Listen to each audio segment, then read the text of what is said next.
বলতে চেয়েছিলাম সেই হাম্মাদ আব্বাস উনি দেখলেন গাউসে পাক পানিতে পড়ে গেলেন আর ওনার অনুসারীরা হাসলেন। হুজুর হাম্মাদ আব্বাস বলেন, থামো, আমি ওনাকে ওনার ধৈর্য পরীক্ষা করার জন্য এই ধাক্কা দিয়েছি। এভাবে চলে গেলেন ওনারা মসজিদের মধ্যে। আর ওইদিকে গাউসে পাক শাহ বাগদাদ রাদিয়াল্লাহু তাআলা পানি ঠান্ডার মৌসুম, তাড়াতাড়ি পানির মধ্যে এমন মোটা কাপড় পরলেন, কাপড় ভিজে গেল। হুজুর গাউসে পাক শীতে কাঁপছেন, এভাবে একটু কোনো মতে খুলে উঠল। কোনো রকমে উনি যখন পারে উঠলেন, এমন সময় গাউসে পাক একটু রোদে দাঁড়িয়ে কাপড়টাকে একটু চিবে এভাবে মসজিদে চলে গেলেন। আর ওইদিকে হাম্মাদ আব্বাস উনি এবং ওনার অনুসারীরা যখন ওনারা নামাজ পড়তে লাগলেন, গাউসে পাক গেলেন, উনিও নামাজ পড়ছেন।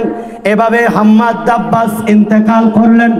একদিন গাউসে পাক শাহ বাগদাদ ওনার অনুসারীদেরকে নিয়ে দেখলেন এমনভাবে রোদ পড়ছে, সেই রোদের এমন প্রকোপ, এই রোদের মধ্যে দাঁড়িয়ে দাঁড়িয়ে দীর্ঘক্ষণ এভাবে হাম্মাদ আব্বাসের জিয়ারত করছেন। জিয়ারত করতে করতে চোখের পানি পড়ছে। এভাবে কিছুক্ষণ পর আবার হেসে দিলেন। এবার চলে আসতেছেন, আড়াল দূর থেকে ওনার ভক্তরা সবাই তাকিয়ে রইলেন। আই গাউসে পাক এমন কেন করলেন? রহমানির রহিম, নাহনু আউলিয়া في الحياة الدنيا وفي الآخرة ولكم فيها ما تشتهي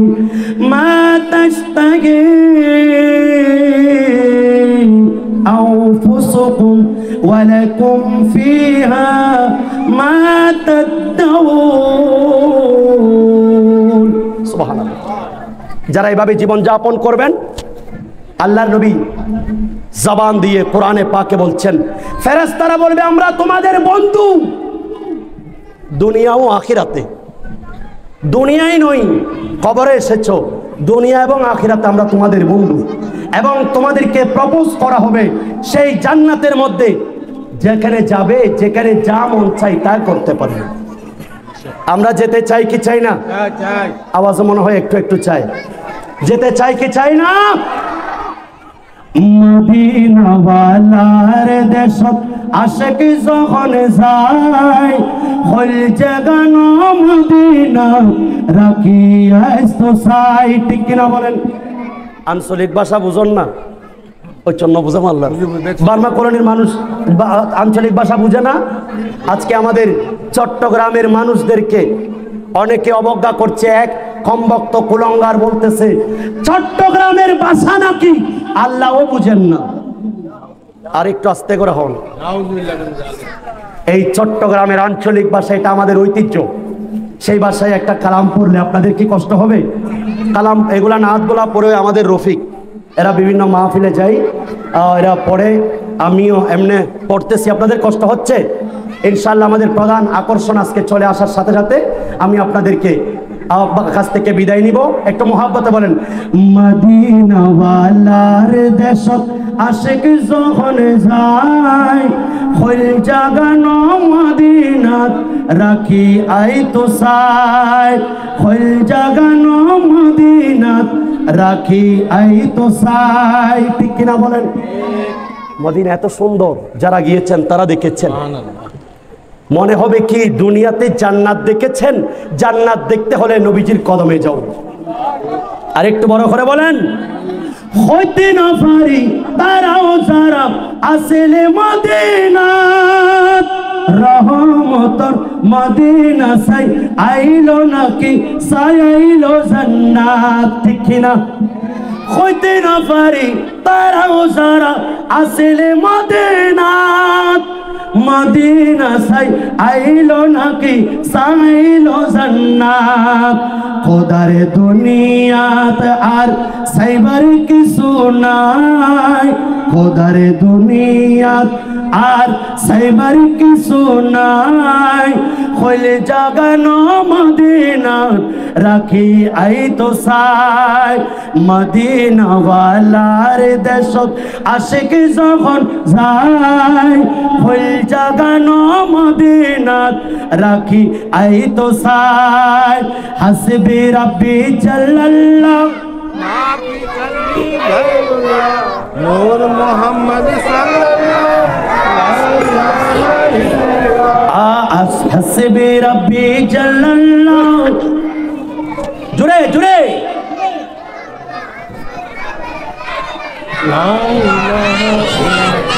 লাওয়ারিসনো গুনাহগারুল হাসরের মাঠত। সুবহানাল্লাহ বলেন। ময়দানে মাহশরে সবাই বলবেন ইযহাবু ইলা গায়রি, আরেকজনের কাছে যাও, অন্যের কাছে যাও। নবীরাও সেই দিন, অন্যান্য নবীরাও জানেন আমার নবীর ক্ষমতা সবার উপরে, আমার নবীর পারমিশন চলবে, সুপারিশ চলবে। কিন্তু হাসরের ময়দানের ভয়াবহতা দেখে আল্লাহর নবীরা পর্যন্ত না হলে তো সরাসরি নবীজির কাছে পৌঁছাতেন, কিন্তু তারা সেই দিন হাসরের ময়দানে সকল নবীর ধারে ধারে পৌঁছাবেন একমাত্র আমাদের নবীর শান ও ইজ্জতকে বিশ্বের বুকে আমার হাসরবাসীকে দেখানোর জন্য। আর একটু বড় করে বলেন, লাওয়ারিস নই গুনাহগারুল হাসরের মাঠত, রহমতর সাদুর যখন মুস্তাফার হাতত। ঠিক কিনা বলেন? রহমতর সাদুর যখন মুস্তাফার হাতত, খন্ডে যাইব উম্মতি ওয়ালা উম্মত ফেলাই, খন্ডে যাইব উম্মতি ওয়ালা উম্মত ফেলাই। সুবহানাল্লাহ বলেন। কষ্ট হচ্ছে আপনাদের আওয়াজে মনে হয় একটু একটু। ওই যারা পিছনে বসে আছেন আমার গাউসিয়া কমিটির নেতৃবৃন্দদেরকে বলবো, আমাদের যেহেতু ডান পাশে অনেক জায়গা খালি আছে, আপনারা একটু সেখানে চলে আসেন। আল্লাহ কবুল করুক, আমিন। আর একটু বড় করে বলেন। বলতে চেয়েছিলাম হুজুর গাউসে পাক শাইন সাহেব বাগদাদ রাদিয়াল্লাহু তাআলা আনহু একদিন আল্লাহর নবী রাহমাতুল লিল আলামিন আরাম করছেন, এমন সময় হুজুর গাউসে পাক শাইন সাহেব বাগদাদ মিম্বার শরীফে উঠলেন। আর ওইদিকে মিম্বরে ওঠার পর আমার গাউসে পাক শাইন সাহেব বাগদাদ রাদিয়াল্লাহু তাআলা উনি মিম্বার শরীফে যেহেতু সদা সর্বদা বসতেন, বসে বসে আল্লাহর নবীর কোরআন ও সুন্নাহর তালিম দিতেন। একদিন নবীজি স্বপ্নের মধ্যে আসলেন। আল্লাহর নবী বলেন, মান রানি ফিল মানামে ফাকাদ রানি, ইয়ানি রানিল হক। আল্লাহর নবী রাহমাতুল লিল আলামিন বলেন, যে ব্যক্তি আমি নবীকে স্বপ্নে দেখলো সেই যেন দিনের আলোর মতো, অর্থাৎ বাস্তবেই দেখতে পেয়েছে। গাউসে পাক বলেন, আমি আমার তন্দ্রা চলে আসলো, এমন সময় আল্লাহর নবী আমার স্বপ্নে এসে বলেন, আব্দুল কাদের, হে আমার সন্তান, তুমি ওয়াজ করো না কেন? সুবহানাল্লাহ বলেন। হুজুর, ইয়া রাসূলুল্লাহ, ইয়া হাবিবাল্লাহ, আমি একজন আজমি অনারবি, আর এই বাগদাদের মধ্যে সবাই আরবি, অনারবির ভাষা আরবিরা বুঝবে না, আমি ভালোভাবে আরবি জানি না। ইয়া নবী আল্লাহ, ইয়া রাসূলুল্লাহ, এইবার নবী করিম সাল্লাল্লাহু আলাইহি ওয়াসাল্লাম হুজুর গাউসে পাকের জবান মুবারক খুলে 7 বার থুতু দিলেন। সুবহানাল্লাহ। লোআবে দাহান তোতো মুবারক লাগিয়ে দিলেন। এইবার আল্লাহর নবী বলেন, আব্দুল কাদের, যাও যাও, এখন থেকে তুমি ওয়াজ আরম্ভ করো, আল্লাহর কোরআন মানুষকে শোনাও, মানুষের অন্তরে ভয় দেখাও, আল্লাহ পরকালের কথাগুলি বারবার বলো, আল্লাহর নবীর হাদিস বলো, এভাবে কোরআন হাদিসের খেদমত করো। এভাবে তাড়াতাড়ি তন্দ্রা খুলে গেলেন, ওনার মুখের মধ্যে মিষ্টি অনুভূত হলেন, কারণ ইমামুল আম্বিয়ার লুআবে দাহান, এটা জান্নাতের সেই মিষ্টি সুমিষ্ট পানীয়র মতো। সুবহানাল্লাহ। হুজুর গাউসে পাক এমন সময় ওয়াজ শুরু করবেন, ওনার শরীর কাঁপছেন, এভাবে কাঁপতে কাঁপতে হঠাৎ করে দেখলেন ওনার সামনে হযরতে মাওলা আলী শের খুদা রাদিয়াল্লাহু তাআলা ওনার সামনে উপস্থিত। সুবহানাল্লাহ। উপস্থিত হয়ে গেলেন। এমন সময় মাওলা আলী শের খুদা রাদিয়াল্লাহু তাআলা ওনার জবানের মধ্যে 6 বার ওনাকে তুতু দিলেন। বলেন 7 বার দিলেন না কেন? বলেন নবী মুস্তাফা যেহেতু 7 বার দিয়েছে, সেজন্য আমিও যদি 7 বার দিই নবীর শানে বিয়াদবি হবে। নবী মুস্তাফা সিদ্দিক আকবর বলেন, আল্লাহর নবী যেই মিম্বর শরীফের যেই তাকের মধ্যে বসতেন, সেখানে আমি সিদ্দিক আকবর বসলে বিয়াদবি হবে, আমি সেজন্য এক তাক নিচে বসলাম। ওমর ফারুক আজম বললেন, যেখানে নবী বসেছেন সেখানে আমি বসবো না, যেখানে সিদ্দিক বসেছেন সেখানে আমি বসবো না, আমি আরো একটু নিচে বসলাম। আল্লাহু আকবার। নবীর প্রেম কিভাবে শিক্ষা দিতে হয় দেখেন বিশ্বের বুকে। হুজুর মাওলা আলী শের খুদা রাদিয়াল্লাহু তাআলা 6 বার হুজুর গাউসে পাক শাইখে বাগদাদ ওনার জবানের মধ্যে থুতু মুবারক দিলেন, এমন ভাবে ওয়াজ করলেন, এমন ভাবে ওয়াজ বের হলো মনে হচ্ছে ওনার জবান দিয়ে, গাউসে পাকের জবান দিয়ে মনি মুক্তা বের হচ্ছে। আরেকটু বড় করে বলেন। হুজুর গাউসে আজম দস্তগীর এই সেই দিন থেকে ওয়াজ করতেন, শুক্র শনি রবি, শনি রবি সোম, এই 3 দিন ওয়াজ করতেন। ওনার সন্তান আব্দুর রাজ্জাক রহমতুল্লাহ আলাইহি উনি বলছেন, আমার আব্বা যখন ওয়াজ শুরু করতেন, শুরুতেই প্রথম কয়েকজন মানুষ ছিল, কিন্তু ওয়াজ যখন শুরু করতেন আমরা দেখতাম সেখানে আল্লাহর ওলিরা উপস্থিত, সেখানে বড় বড় ইমামরা উপস্থিত, এমনকি আমরা রহমতের ফেরেশতারা উপস্থিত হচ্ছে আমরা নিজ চোখে দেখেছি। চিৎকার দিয়ে বলেন আল্লাহু আকবার। আর একটু বড় করে বলেন। রমজানের প্রথম রাতে আপনার শুভাগমন হয়, দিনের বেলায় কান্নি যদি গো তাতে আপনার রোজা হয়। ঠিক কিনা বলেন? কথা বলেন ঠিক কিনা? কেউ জানে না চাঁদের খবর, কেউ জানে না চাঁদের খবর, জানেন আল্লাহ গাউসে সামেদানি, তোমার ওই নামের গুণে আগুন হয়ে যায় পানি। এই বড় পীর আব্দুল কাদের আসসালামাই।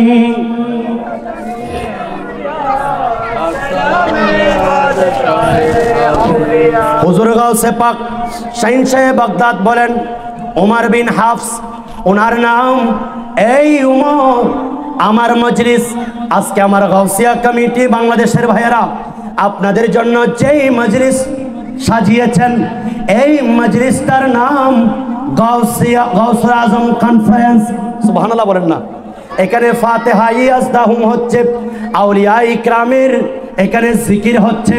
হুজুর গাউসে পাক বলেন, যেখানে আমি আব্দুল কাদেরের নাম হয়, আমি আব্দুল কাদেরের নাম যেখানে উচ্চারণ হয়, আমার সেটা মজলিস।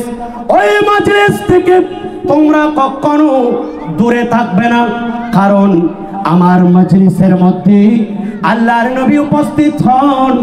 এই উমর, তুমি কখনো এই মজলিস থেকে আলাদা থাকবে না, গাউসে পাকের মাহফিল থেকে কখনো দূরে থাকবে না। আমি গাউসে পাকের মাহফিলে আসার সময় তোমার ভেতরে যেই হিংসা, বিদ্বেষ, লোভ, লালসা, গুনাহ এগুলি সবগুলি পরিত্যাগ করে আল্লাহর কাছে তওবা করে তুমি যদি আমার মাহফিলে বসো, আমি আব্দুল কাদেরকে আল্লাহ এমন ক্ষমতা দিয়েছেন, আমি আব্দুল কাদেরের মাহফিলে আসার সাথে সাথে এই মাহফিল থেকে ওঠার আগে আগে আল্লাহ তোমার কলব নূরে ভরপুর করে দিবেন।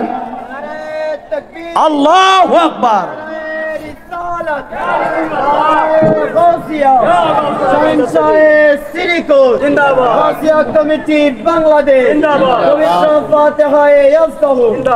আমার হুজুর কেবলা চাইলি তো এই কমিটির নামটা তাহেরিয়া দিতে পারতেন, ঠিক কিনা বলেন?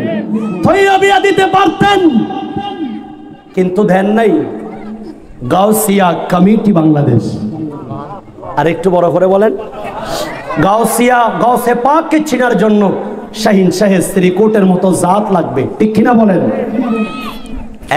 এক সময় গাউসে পাকের নাম যারা উজু ছাড়া নিত, আসমান থেকে একটা তলোয়ার এসে ওই মানুষের সার দুবাক হয়ে যেত। আল্লাহর নবী স্বপ্নে দেখালেন, এই আব্দুল কাদের আমার বেটা, তোমার নাম উজু ছাড়া নিচ্ছে, আর তারা আসমানি একটা তরবারি এসে তারা শহীদ হয়ে যাচ্ছে। এভাবে যদি শহীদ হয় আমার উম্মতের সংখ্যা তো কমে যাবে, এটাকে একটু তুমি শিথিল করো। হুজুর গাউসে পাক শাহিন শাহী বাগদাদ নবীজির নির্দেশে শিথিল, এখন থেকে উজু ছাড়া কেউ নিতে পারবে। তবে কেউ যদি উজু ছাড়া নেই, গাউসে পাক শাহিন শাহী বাগদাদ উনি বলছেন, যদি কেউ উজু ছাড়া আমি গাউসে পাকের নাম নিতে চাই তাহলে তার রিজিকের বরকত উঠে যাবে। নাউজুবিল্লাহ বলেন। এমন এক জাত গাউসে পাক, সুবহানাল্লাহ বলেন। জেসে চোর পারে হুজুর নজরে করম উঠে, সুবহানাল্লাহ।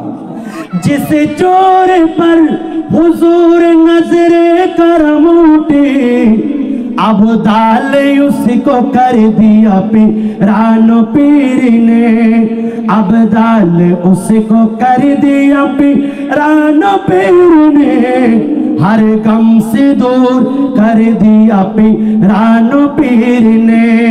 सला दुनिया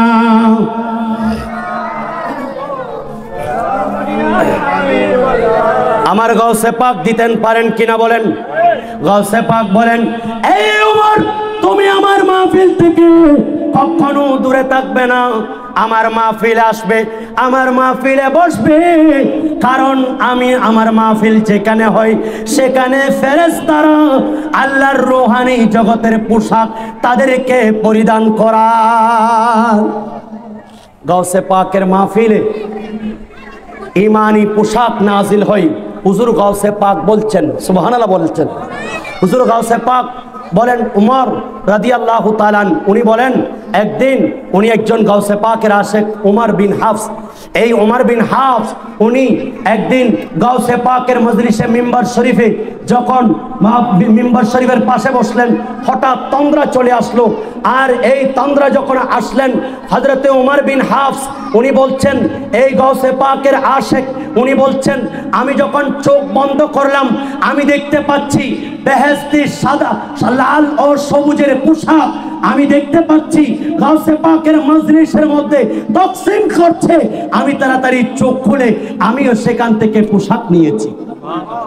আরেকটু বড় করে বলেন, আমার গাউসে পাক বলেন, এমন এক আল্লাহর নবী রাহমাতুল লিল আলামিন এর সাদকাই আল্লাহ আমাকে এমন ভাবে দিয়েছেন, মান নাদানি বিসমি ফি কুরবাতিন কুশিফাত, আমি আব্দুল কাদেরের নাম যদি যে ব্যক্তি আমি আব্দুল কাদেরের নাম নিয়ে যখন আল্লাহর কাছে দোয়া করবে আল্লাহ তার মুশকিলাত আসান করে দিবেন। সুবহানাল্লাহ।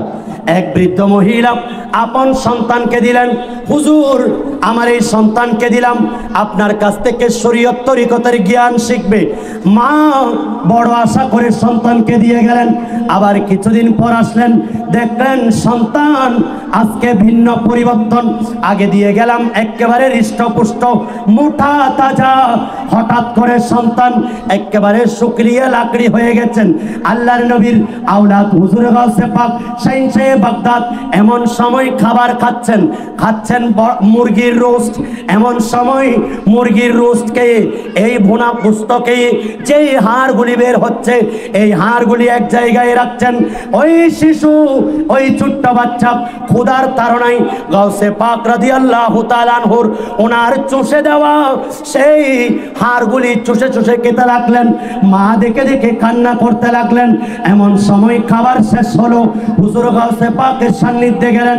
আয় আব্দুল কাদের, আপনার কাছে সন্তান দিয়ে গেলাম একটু শরীয়ত তরিকত শিক্ষা করানোর জন্য, কিন্তু দিয়ে গেলাম হৃষ্টপুষ্ট হয়ে গেল একেবারে শুকনো।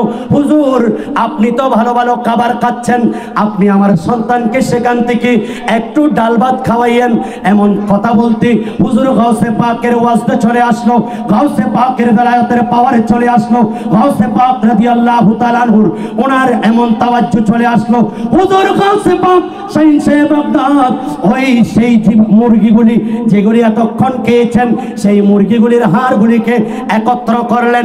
এখানে গাউসে পাক শাইনশে বাগদাদের বেলায়েতের হাত মুবারক পড়লেন আর বললেন, আমি আব্দুল কাদেরের নির্দেশে এর মধ্যে তুমি জিন্দা হয়ে যাও। আমার গাউসে পাক বলার দেরি, ওই মুরগিগুলি বুনা মুরগি খাওয়া গোশত, এই মাংসগুলি থেকে হাড় বের হয়েছে।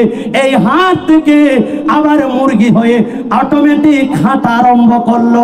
আল্লাহু আকবার, বড় করে বলেন।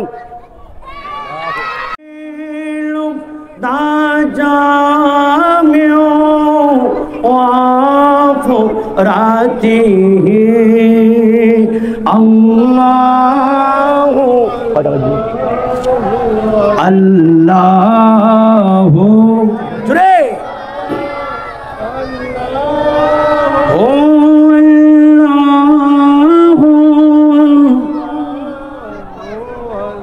কনজুল কারামি মাওলা নিআমি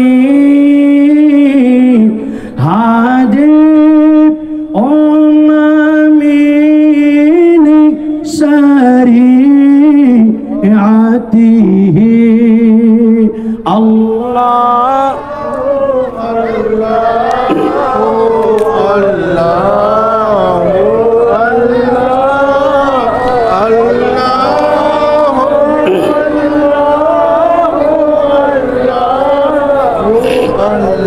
আপনাদের কি কষ্ট হচ্ছে? আওয়াজে মনে হয় কষ্ট হচ্ছে। একবার চিৎকার দিয়ে বলেন মারহাবা। মাশাআল্লাহ, ঠিক আছে, আল্লাহ কবুল করুক, আমিন। আমি বলতে চেয়েছিলাম, হুজুর গাউসে পাক শাইনশে বাগদাদের ওয়াজটা চলে আসলো, আর ওই সময় হুজুর গাউসে পাক শাইনশে বাগদাদ বলার সাথে সাথে ওই মুরগি এবার জিন্দা হয়ে হাঁটতে লাগলো।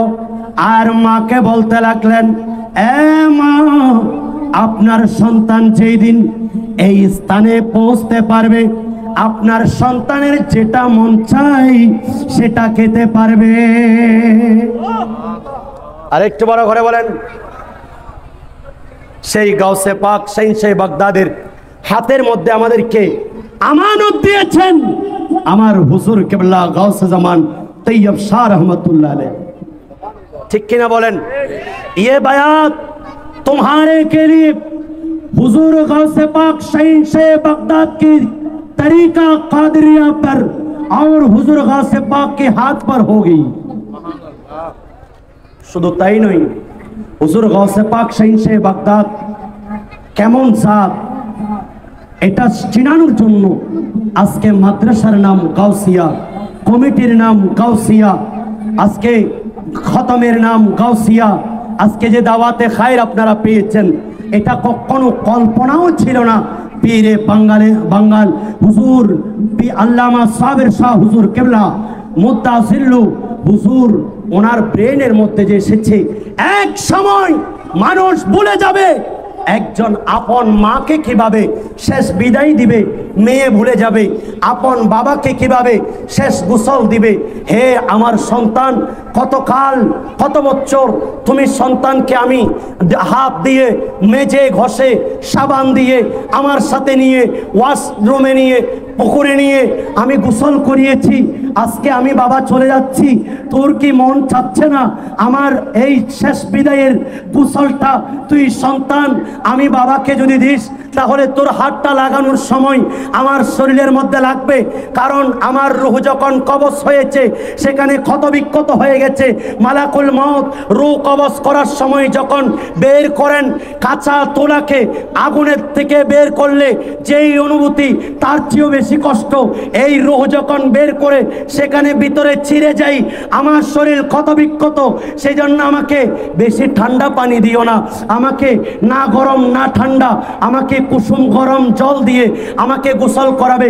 কিন্তু সেই দিন অন্যান্য মানুষ হলে সেই তার মধ্যে সেই মায়াটা আসবে না, সেই ভালোবাসাটা আসবে না। কিন্তু এই তো আমার বাবা, এই হাত দিয়ে আমার বাবা আমাকে গোসল করিয়েছে, এই হাত দিয়ে আমার বাবা আমাকে পুকুরে নিয়ে গেছে, এই হাত দিয়ে আমাকে সাবান লাগিয়ে দিয়েছে। আজকে আমার বাবা চলে যাচ্ছে, আর কোনোদিন পাবো না। আজকে শেষ গোসলটা আমি সন্তান হিসাবে বাবাকে দিয়ে যাচ্ছি। এই দেওয়ার জন্য আপনাকে শিখতে হবে, শেখার জন্য দাওয়াতে খায়রের প্রোগ্রামে আসতে হবে, ঠিক কিনা বলেন? আজকে প্র্যাকটিক্যালি এখানে আমাদের মসজিদের সম্মানিত অভিজ্ঞ সুযোগ্য সুদক্ষ ইমাম সাহেব এবং ওনার বড় ভাই উস্তাজুল উলামা ওনারা সহ, বিশেষ করে আমার মোহাম্মদ মারুফ ভাই সহ আপনাদেরকে প্র্যাকটিক্যালি দেখিয়ে দিয়েছেন। যারা দেখেন নাই তারা অনলাইন আমাদের দীপ্তি চ্যানেলের মধ্যে আছে, এখান থেকে দেখে নেবেন। নিজের বাবার শেষ গোসলটা একটু আপনি নিজের সন্তান হিসেবে একটু গোসল দেওয়ার চেষ্টা করবেন আপনার বাবাকে। যেই বাবা আপনাকে সুন্দর সুন্দর পোশাক পরিয়েছে, আপনি সন্তানকে ঈদের সময় একটা কাপড় দেওয়ার জন্য যেই বাবাটা হাহাকার করত, কখন চাকরি থেকে বেতন পাচ্ছে, কখন বেতন দিচ্ছে, কখন স্যালারি পাচ্ছে, আমার সন্তানদের জন্য পোশাক কিনবো, আমার সন্তানরা খুশি হবে, এই পোশাক নিয়ে ঘরে যাব। যদিও বা স্যালারি কম হয়, যেই বছর ইনকাম কম হয়, আবার সন্তানকে বলে না যে আমার জন্য কিছুই লাগবে না বাবা, আমার তো অনেক কাপড় আছে, আমাকে অনেকেই দিয়েছে, আমার আলমিরাই দেখো অনেক নতুন নতুন কাপড় আছে, কিন্তু তোমার কাপড় নেই, সেজন্য তোমার জন্য এনেছি। স্ত্রীর জন্য, স্ত্রীর মুখে হাসি ফোটানোর জন্য এই কাপড় আনছেন সেই বাবা আপনাকে কত কষ্ট করে দামি দামি পোশাক কিনে এই শরীরে পরিয়েছে, অথচ সেই বাবাটা আজকে চলে যাচ্ছে। আপনার বাবার সেই 5-3টা কাপড় আপনি কাফন আপনি দিয়ে যেতে পারছেন না, আপনার হাত দিয়ে আপনার বাবাকে শেষ পোশাকগুলি আপনি পরাতে পারছেন না। আপনার মতো সন্তান তার কোনো আজকে মূল্যহীন, সেই সন্তানের জন্য কষ্ট করেছেন, সেই সন্তানটা আজকে মূল্যহীন হয়ে পড়েছে। সেজন্য এই দাওয়াতে খাইর প্রত্যেক দিন আমরা প্রত্যেক মাসে এই মসজিদে অনুষ্ঠিত হয়, এই ধরনের মাহফিল অনুষ্ঠিত হয়, আমাদের জানার দরকার আছে কিনা কথা বলেন। প্রত্যেক সপ্তাহে হয়, শুক্রবারে হয়, বাদ ঈশা, এর চেয়ে বড় নিয়ামত আমি আজকে আমার এলাকায় মহিলাদেরকে নিয়ে একটা দাওয়াতে খায়র করতে চাচ্ছি। প্রায় দীর্ঘ 1 মাস হয়ে গেছে, এখনো পর্যন্ত পারছি না। আমার মা, আমার বোন, আপনার মা, বিশেষ করে মেয়েদের জন্য মায়ের অন্তরে একটু মহব্বত বেশি, ঠিক কিনা বলেন? কিন্তু সেই মা যেদিন চলে যায়, সেই দিন মা চলে যাওয়ার কারণে আপনি যে চোখের পানি ফেলছেন এটাও সওয়াব, ঠিক আছে, তবে আপনার মা আরো বেশি খুশি হয়ে যেত। আপনি মেয়ে যদি আপনার মাকে যদি নিজ হাতে গোসল করিয়ে ভালোভাবে, আপনার মা আপনাকে যেভাবে আদর যত্ন করে গোসল করিয়েছে, নিজের শরীরের সাথে রেখে রেখে আপনাকে গোসল করিয়েছে, আজকে আপনার মাকে আপনার শরীরে হেলান দিয়ে আপনি মায়ের সেই শেষ গোসলটা যদি আপনি দিয়ে যেতে পারতেন, এদিকে চোখের পানি ফেলতেন, এদিকে গোসল দিয়াচ্ছেন, এদিকে চোখের পানি সেই কাফনে পড়তো, আপনি কাফন পড়াচ্ছেন, আপনার মা ওই কান্নার চেয়ে আপনি যে তাকে দাফন কাফন করছেন করছেন, আপনি যে গোসল এবং তাকে কাফন পরাচ্ছেন, এর মধ্যে উনি মা হিসাবে আরো বেশি খুশি হয়ে যেত। কথা বলেন ঠিক কিনা? সেজন্য আমার মা বোনদেরকে বলবো, একজন মানুষও আপনারা ভাত থাকবেন না, মেয়ে বিবাহিত অবিবাহিত সবাই এই পন্থাগুলি শিখে নেবেন। কারণ দাওয়াতে খাইলে এমন এমন মাসালা জানানো হয়, যেই মাসালাগুলি যদি না জানেন, আজকে অনেক মা বোনরা তারা নিজেরা জানে না একটা মাসালা, যতক্ষণ পর্যন্ত প্রত্যেক মাসে তারা সুস্থ না হন ততক্ষণ পর্যন্ত নামাজ পড়েন না। অথচ শরীয়ত বলছে যেই মাত্র অনেকে 10 দিনের জন্য অপেক্ষা করেন। বিয়াদবি মাপ চাচ্ছি, একটা শরীয়তের মাসালা আপনার কাছে আপনার আমলে কাজা নামাজ উঠে যাচ্ছে। যেই দিন থেকে আপনি সুস্থ হয়ে গেলেন সেই দিন থেকে আর অপেক্ষা করতে হবে না, আপনি পবিত্র হয়ে নামাজ পড়তে পারবেন। কিন্তু অনেক মা বোনরা কি করেন, অনেক আমাদের আপনজনরা কি করেন, 10 দিন পর্যন্ত অপেক্ষা করেন। এই 10 দিনের মধ্যে মনে করেন 3 দিন যদি আপনি অসুস্থ থাকেন, কি হলো? 3 দিন যদি অসুস্থ থাকেন, বাকি দিনগুলি যদি আপনি সুস্থ থাকেন, ওই 7 দিন নামাজ পড়েন নাই, এগুলো আপনার আমল নামায় কাজা নামাজ হিসাবে উঠে গেছে। নাউজুবিল্লাহ বলেন। সেই জন্য দাওয়াতে খাইর আসতে হবে। এখানে আসলে আপনি এই শরীয়তের বিধিবিধানগুলি জানতে পারবেন। সুবহানাল্লাহ বলেন। কি আজকে মাইকে ডিস্টার্ব করছে? আল্লাহুম্মা সাল্লি আলা, জুড়ে জুড়ে, আতিনা বিনা মাওলানা মা, আল্লাহুম্মা সাল্লি আলা সাইয়্যিদিনা উনাবিনা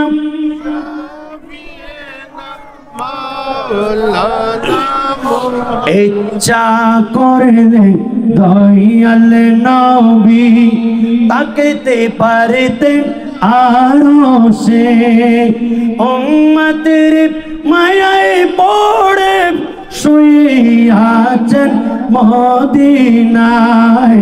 আল্লাহুম্মা সাল্লি আলা সাইয়্যিদিনা মুহাম্মদ নাবিয়িনা মাওলানা মুহাম্মদ। গাউসে পাক শাহ বাগদাদ, ওনার জামানার মধ্যে এমন একজন ওলি ছিলেন যার নাম হযরতে হাম্মাদ দাব্বাস। সুবহানাল্লাহ বলেন। হাম্মাদ দাব্বাস রাদিয়াল্লাহু তাআলা, ইনি আল্লাহর বড় একজন ওলি। গাউসে পাক শাহ বাগদাদের জামানা, এমন সময় ওই হাম্মাদ দাব্বাস একদিন মসজিদে রাফাসা, বাগদাদের একটা মসজিদের মধ্যে জুমার নামাজে যাচ্ছেন। ওনাদের সাথে গাউসে পাকও চলে যাচ্ছেন। এক পাশে হাম্মাদ দাব্বাস, আরেক পাশে গাউসে পাক, আরেক পাশে গাউসে পাক শাহ বাগদাদের পাশে হাম্মাদ দাব্বাস রাদিয়াল্লাহু তাআলা, ওনার ভক্ত অনুরক্ত অনুসারীরা এভাবে চলতেছেন। আর যেতে যেতে একটা মাঝখানে সেতুর মধ্যখানে গেলেন। এমন সময় হাম্মাদ দাব্বাস পরীক্ষামূলক পরীক্ষা নেওয়ার জন্য গাউসে পাক শাহ বাগদাদকে নুরানি হাত দিয়ে ধাক্কা দিয়ে ওই নদীর মধ্যে ফেলে দিলেন। নাউজুবিল্লাহ। গাউসে পাককে ফেলে দিলেন। কোন গাউসে পাক? একজন সন্তান এসেছে, হুজুর আমি গতকাল রাত্রে স্বপ্নে দেখেছি আমার বাবার উপর আযাব হচ্ছে, আমার বাবাকে আমি আযাবে দেখেছি। হুজুর গাউসে পাক তাওয়াজ্জুর মধ্যে দেখছেন, হ্যাঁ ঠিক আছে তার আযাব হচ্ছে। আচ্ছা তোমার আব্বা কি কখনো আমার মাদ্রাসার আশপাশ দিয়ে গিয়েছে? বলেন হ্যাঁ, একবার মাদ্রাসায়ে নিজামিয়ার সামনে দিয়ে হেঁটে গিয়েছে। আল্লাহ, ওই ব্যক্তি একদিন আমি আব্দুল কাদেরের মাদ্রাসার সামনে দিয়ে চলে গেছেন। আমি আব্দুল কাদেরের মাদ্রাসায়ে নিজামিয়ায় হাঁটার কারণে আল্লাহ তুমি তাকে মাফ করে দাও। সন্তান পরের রাত্রে স্বপ্নে দেখলেন, এই আমার সন্তান হুজুর গাউসে পাকের মাদ্রাসায় আমি একদিন হেঁটে যাওয়ার কারণে গাউসে পাকের দোয়ার বরকতে আল্লাহ আমাকে মাফ করে দিয়েছে। সেজন্য হুজুর বলছেন গাউসে শাহীন শাহী শ্রীকোট, হুজুর সৈয়দি সনদি মখদুমি বানিয়ে জামিয়া কুতুবুল আউলিয়া সৈয়দ আহমদ শাহ শ্রীকুটি रहमतुल्लाह अलैहि बोलছেন, मुझे देखना है तो मदरसा को देखो, मुझे मोहब्बत है तो मदरसा को मोहब्बत करो। আমাকে দেখতে চাচ্ছ, চিন্তা করিও না, আমার মাদ্রাসার দিকে চাও, আমার মাদ্রাসায় তাকালে আমাকে দেখা হয়ে যাবে। আমাকে মোহাব্বত করো, আমার মোহাব্বতটা তুমি মাদ্রাসাকে করো, মাদ্রাসায় দান করো, মাদ্রাসায় সাদকা করো, মাদ্রাসায় চামড়া দাও, মাদ্রাসায় যাকাত দাও, মাদ্রাসায় ফিতরা দাও, মাদ্রাসার আঙ্গিনায় যাও, মাদ্রাসায় সন্তান দাও, ইলমে দ্বীন থেকে তুমি নিজে হাসিল করো, তোমার সন্তান পরিবারকে শিক্ষা দাও। এটাই আমি শাহীন শাহী শ্রীকোটের মোহাব্বত হয়ে যাবে।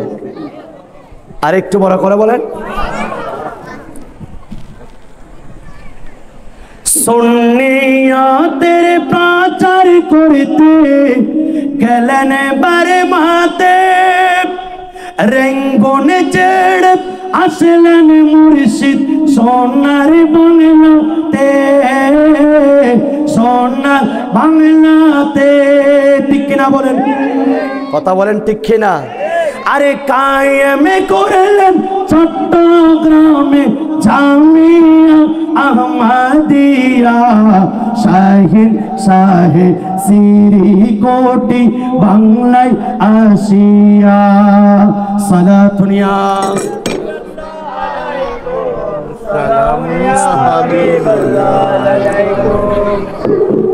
আজকে এই জামিয়া না হলে সালামত রেজা নই, লক্ষ লক্ষ নবী প্রেমিক আজকে দিশাহারা হয়ে যেতাম। আমরা আউলিয়া ইকরাম চিনতাম না, আমরা ইমাম আলা হযরতকে চিনতাম না। আজকে জামিয়া না হলে আমাদের আহলে সুন্নাত ওয়াল জামাতের এই আদর্শগুলি আমরা কখনো পেতাম। হুজুর কে বিলাপ তৈয়ব শাহ সারা জীবনে বার সঠিক পথের দিশা দিতেন, ভাবিত যারা নবীকে পর, ভাবিত যারা নবীকে পর। ঠিক কিনা? আজকে আমাদের মধ্যে মোহাব্বতের সম্পর্ক ছিল, এটা সৃষ্টি করেছেন শাহীন শাহী শ্রীকোট। আমি আলমগীর ভাইকে চিনি না, আমি আব্দুর রাজ্জাক ভাইকে চিনি না, আমি বশির ভাইকে চিনি না, আমার বাবাকে আমি হাজী সাহেবকে চিনি না। যেই সময় শুনলাম উনি সর্বপ্রথম কয়েকজনকে নিয়ে গাউসিয়া কমিটির হাল ধরেছেন, সুবহানাল্লাহ। এই সম্পর্কটা আজকে আমাদেরকে ঈমানী সম্পর্কে পরিণত করে দিয়েছে। ঠিক কিনা বলেন?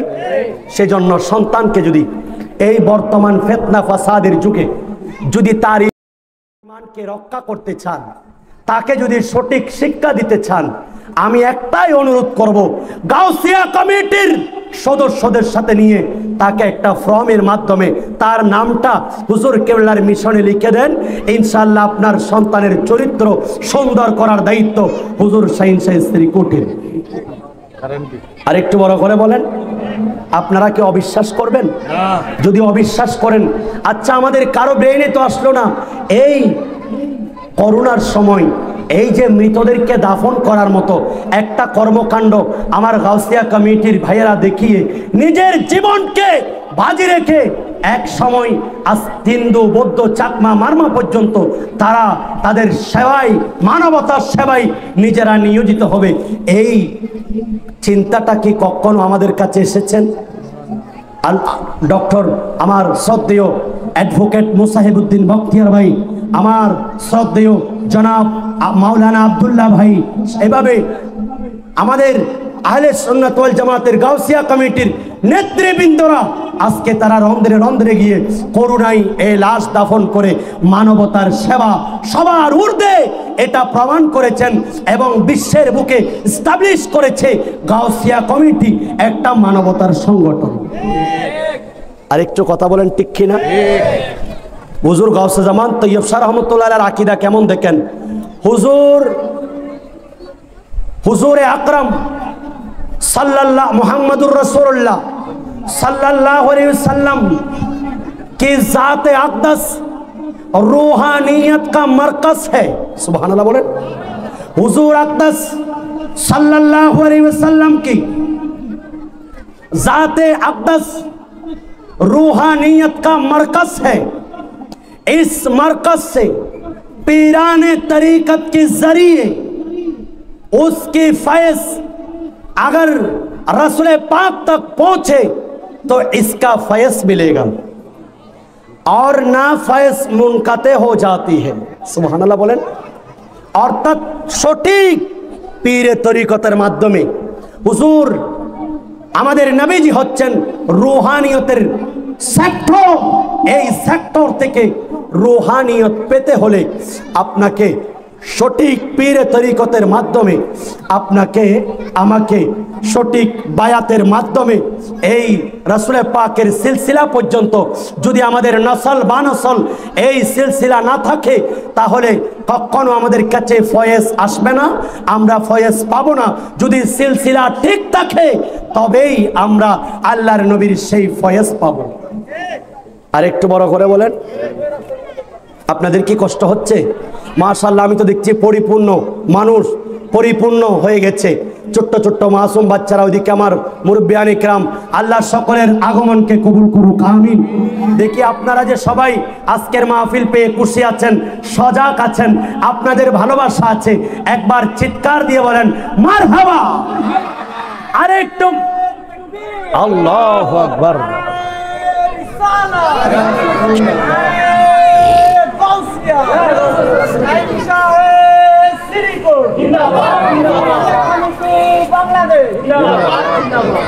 আর একটু বলেন মারহাবা।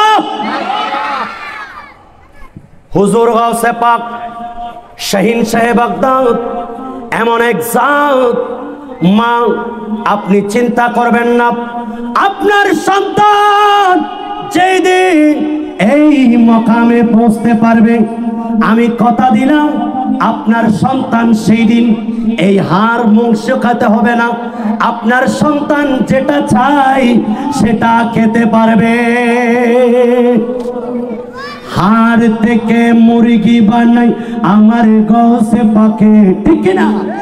হাড় থেকে মুরগি বানাই আমার গাউসে পাকে, মুর্দা মানুষ জিন্দা করেন আদি কবর থেকে, ঠিক না বলেন? হাড় থেকে মুরগি বানাই আমার গাউসে পাকে, মুর্দা মানুষ জিন্দা করেন আদি কবর থেকে। চেলে চেলে হারা সেই এক বুড়ির কাহিনী শুনে, চেলে হারা সেই এক বুড়ির কাহিনী, আদেশ করলে পালনে করেন সাগরের পানি, ঠিক না বলেন? মহিলা এসে বুড়িমা আরজি করলেন, আমার সন্তান শাহাদুল্লাহ সেই বরযাত্রায় গিয়েছে, আজকে অনেক বছর আসে নেই, আমি সেজন্য তাদের সহ বরযাত্রা সবাই এরা সবাই সেই সাগরের মধ্যে ডুবে আছে। হুজুর গাউসে পাকের বেলায়েতের হাত মোবারক যখন দিলেন, এদিকে আপন মিম্বর শরীফ, এখান থেকে ওইদিকে জাহাজ উঠে গেল, তার নাম শাহাদুল্লাহ। বরযাত্রা সহ আপন নববধূ সহ আগের মতো সবাই এসে গাউসে পাকের দরবারে এসে শুকরিয়া জানালেন। আর একটু বড় করে বলেন, আদেশ করলে ও পালনে করেন সাগরের পানি, শুনে চেলে হারা সেই এক বুড়ির কাহিনী, আদেশ করলে ও পালনে করেন সাগরের পানি, গাউসুল আজম আব্দুল কাদের জিলানী। সুবহানাল্লাহ। গাউসুল আজম আব্দুল কাদের জিলানী, যিনি উম্মুল খায়ের মা ফাতেমার নয়নে মনি গাউসুল আজম আব্দুল কাদের জিলানী আসসালামু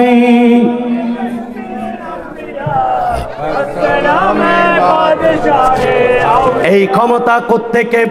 আশেকদেরকে বলেন, ও আশেক ভক্তরা, আমরা নই, আপনারা নই, জামিয়ার গ্র্যান্ড মুফতি আমার উস্তাজ, আমার নই, লক্ষ লক্ষ ছাত্রের উস্তাজ, যিনি মুফতি মুহাদ্দিস মুফাসসির বানাচ্ছেন আমার হুজুর ফকিহে মিল্লাত হুজুর সৈয়দি মখদুমি আল্লামা ওয়াজেদ হুজুর কেবলা কদমহু আলা রাসি ওয়া আলা আইনাইয়া। হুজুর বলেন, আমি এত বড়, আমি যদিও বা আমাকে তোমরা মুফতি মনে করছো, আমাকে যদিও বা তোমরা আলেম মনে করছো, আসমান থেকে যদি কোনো একটা কিতাব নাজিল হয় পড়ানোর জন্য যার ক্ষমতা আছে ইনি আমার উস্তাদ।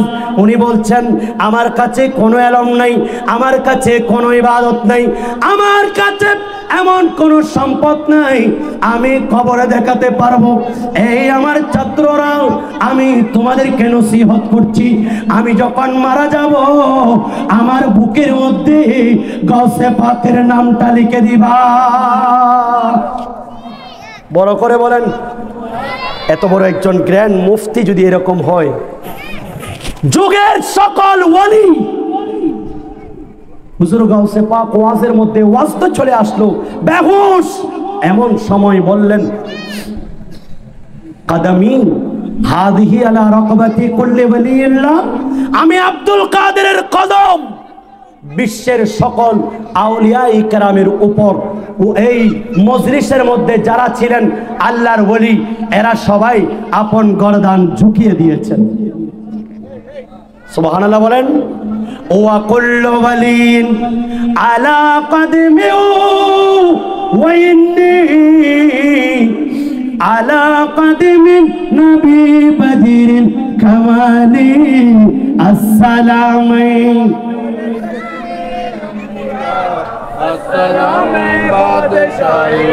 বলতে চেয়েছিলাম সেই হাম্মাদ আব্বাস, উনি দেখলেন গাউসে পাক পানিতে পড়ে গেলেন, আর ওনার অনুসারীরা হাসলেন। হুজুর হাম্মাদ আব্বাস বলেন, থামো, আমি ওনাকে ওনার ধৈর্য পরীক্ষা করার জন্য এই ধাক্কা দিয়েছি। এভাবে চলে গেলেন ওনারা মসজিদের মধ্যে। আর ওইদিকে গাউসে পাক শাহ বাগদাদ রাদিয়াল্লাহু তাআলা, পানি ঠান্ডার মৌসুম, তাড়াতাড়ি পানির মধ্যে এমন মোটা কাপড় পরলেন, কাপড় ভিজে গেল। হুজুর গাউসে পাক শীতে কাঁপছেন, এভাবে একটু কোনো মতে খুলে উঠলো কোনো রকমে। উনি যখন পারে উঠলেন, এমন সময় গাউসে পাক একটু রোদে দাঁড়িয়ে কাপড়টাকে একটু চিবে এভাবে মসজিদে চলে গেলেন। আর ওইদিকে হাম্মাদ আব্বাস উনি এবং ওনার অনুসারীরা যখন ওনারা নামাজ পড়তে রাখলেন, গাউসে পাক গেলেন, উনিও নামাজ পড়ছেন।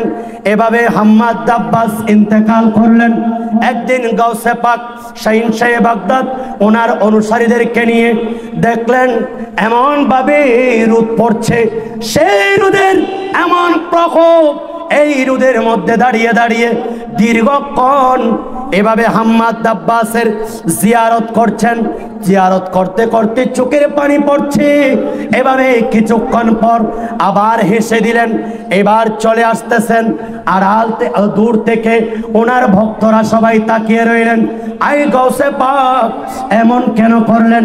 বলেন, আজ থেকে দীর্ঘদিন পূর্বে হাম্মাদ আব্বাস একদিন আমাকে ওনার অনুসারীদের সামনে আমাকে সমুদ্রে নদীতে ফেলে দিলেন, সেজন্য আমি বড় কষ্ট পেয়েছি। আমি আব্দুল কাদেরের কাপড় ভিজে গিয়েছে, আমি আব্দুল কাদের কোনো মতে আমার সেই কাপড়কে শুকিয়ে আমি জুমার নামাজে গিয়েছি মসজিদের আফাসাই। আর সেই জন্য আমি দেখতে পাচ্ছি আজকে হাম্মাদ আব্বাসের ইবাদত বন্দেগী, আল্লাহর ইবাদত ওনাকে এত উপরে নিয়ে গেছেন, ওনার চতুর্পাশে আল্লাহর রহমতের ফেরেশতারা ওনাকে পাহারা দিচ্ছেন, ওনার জন্য গালিচা বিছিয়েছেন, ওনাকে আল্লাহ রাব্বুল আলামিন বেহেশতের নাজ ও নিয়ামত দিয়েছেন। কিন্তু যেই মুহূর্তে আমি আব্দুল কাদের ওনার কবরের মধ্যে গেলাম, ওনার রাউজার পাশে দাঁড়ালাম, আমি দেখতে পাচ্ছি উনি আমাকে কবর শরীফ থেকে, রাউজা মুবারক থেকে সালাম দিচ্ছেন। আর সালাম দেওয়ার সময় উনি বারবার চাচ্ছেন ওনার হাতটা উঠিয়ে আমাকে একটু সালাম দিতে, কিন্তু ওনার হাত উনি ওঠাতে পারছেন না। এবার তাওয়াজ্জু হলাম, আমি কথা বললাম, আয় হাম্মাদ আব্বাস, আল্লাহ তো নিয়ামত দিয়েছেন, আপনার হাতের এই অবস্থা কেন? বলেন, আই গাউসে পাক আব্দুল কাদের জিলানী, সকল ওয়ালিদের উপর আপনার বেলায়েতের মাকাম, সকল ওয়ালিদের উপরে আপনার স্থান। আপনি ওয়ালির আপনি আব্দুল কাদেরের সাথে যখন কোন ওয়ালির সাথে যখন কেউ শত্রুতা করে, কেউ যদি হিংসাবশত, কেউ যদি বেয়াদবিমূলক কিছু করে, তার জন্য আল্লাহ তার বিরুদ্ধে যুদ্ধ ঘোষণা করেন। আমি হাম্মাদ আব্বাস একবার আপনাকে এই হাত দিয়ে আমি একবার ধাক্কা দিয়ে আমি আপনাকে নদীতে ফেলে দিয়েছি। আল্লাহ আমার আপাদ মস্তকে নিয়ামত দিলেও আমি আব্দুল কাদের একমাত্র ধাক্কা দেওয়ার কারণে আল্লাহ রাব্বুল আলামিন আল্লাহ কিয়ামত পর্যন্ত আমি হাম্মাদ আব্বাসের এই হাতটা আমাকে অবশ করে দিয়েছে। নাউজুবিল্লাহ, বড় করে বলেন নাউজুবিল্লাহ। গাউসে পাকের শানে শুধু একটু এটা ধৈর্য পরীক্ষা করেছেন। আই হাম্মাদ আব্বাস, আমি আল্লাহ হুজুর আপনি একটু দোয়া করেন, কারণ আপনার দোয়া যদি হয় আল্লাহ রাব্বুল আলামিন আমাকে মাফ করে দিবেন। আর সাথে সাথে আল্লাহর নবীর আওলাদ হুজুর গাউসে পাক শাইখে বাগদাদ হাত তুলে দিলেন, এ আল্লাহ হাম্মাদ আব্বাস আমি তাকে মাফ করে দিয়েছি, আল্লাহ তুমিও তাকে মাফ করে দাও। দোয়া করার সাথে সাথে আল্লাহ মাফ করে দিলেন। এই হাত দিয়ে হাম্মাদ আব্বাস গাউসে পাককে সালাম দিয়েছেন। সেই সালাম পেয়ে গাউসে পাক মুস্কি হেসে হেসে মাজার শরীফ থেকে রওনা হয়ে গেছে। আরেকটু বড় করে বলেন। আজকে আমার ভাইয়েরা আমাকে বলেছেন গাউসে পাকের এই কারামতগুলি আমরা যখন বর্ণনা করি, আজকে এক শ্রেণীর মানুষ বলে এগুলা নাকি বানাওয়াটি কিচ্ছা কাহিনী। আর একটু বড় করে বলেন নাউজুবিল্লাহ। গাউসে পাকের কারামতগুলি মুতাওয়াতির হাদিসের মতো প্রত্যেক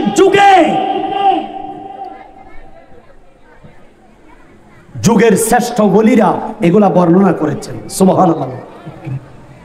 রাসূল পাকের তুমি প্যারা মাওলা আলী নয়ন তারাও, মা ফাতেমার প্রাণের দুলাল হাসান হুসাইনের জিগার পারা, হাসান হুসাইনের জিগার পারা, সর্বগুণে গুণময়ী তুমি মাহবুব সুবহানী আবুদুল। একটু বড় করে বলেন মারহাবা, আর একটু মোহাব্বত নিয়ে বলেন মারহাবা।